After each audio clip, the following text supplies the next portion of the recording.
दल यूनाइटेड के दिल्ली प्रदेश के अंदर शंखनाद के साथ और मंत्रोच्चारण के साथ जो बुद्धिजीवी पर आज आपकी पार्टी ने सब देखें। एक्चुअली हम लोग एक सनातन भी हैं, एक सनातन धर्म से बिलोंग करते हैं और हम लोगों ने शुरुआत किया है पूरे दिल्ली में महासदस्यता अभियान।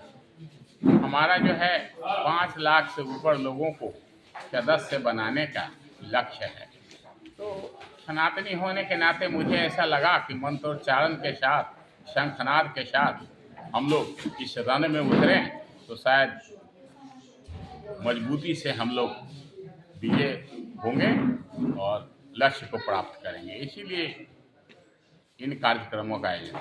क्या 2027 की तैयारी है पार्टी की दिल्ली में चुनाव लड़ने की, क्योंकि गठबंधन में चुनाव चलता है? गठबंधन तो चूंकि हमारा है ही, आप सभी लोग जानते हैं कि बिहार में भी गठबंधन की सरकार है काफ़ी लंबे अरसे से, और केंद्र में भी अभी जो सरकार चल रही है वो हमारे सहयोग से ही चल रही है, गठबंधन ही है।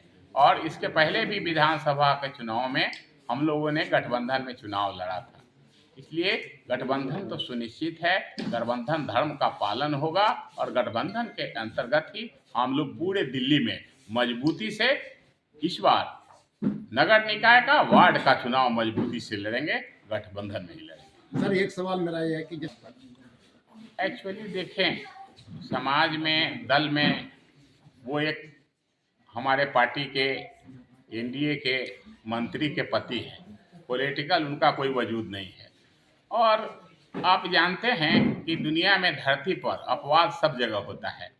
अगर अपवाद न होता तो जिसको हम और आप राष्ट्रपिता कहते हैं, जो भारत के पिता हैं महात्मा गांधी, उसको भी किसी ने गोली मारी। तो निश्चित तौर पे विरोध तो सब जगह होता है। कुछ वैसे लोग भी होते हैं बड़बोले, वो बोल दिए।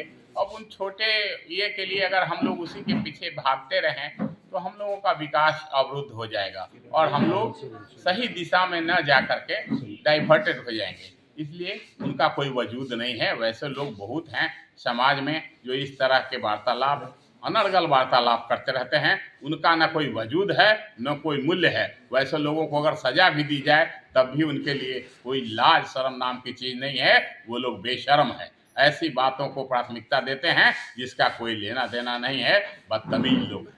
सर जिस प्रकार हम पूरे देश को संदेश देना चाहेंगे और आने वाले पीढ़ी को भी यह संदेश देना चाहेंगे कि समाज सेवा और राजनीति में अगर किसी को रहना है और सत्ता में काबिज रहना है तो नीतीश मॉडल अपनाना होगा।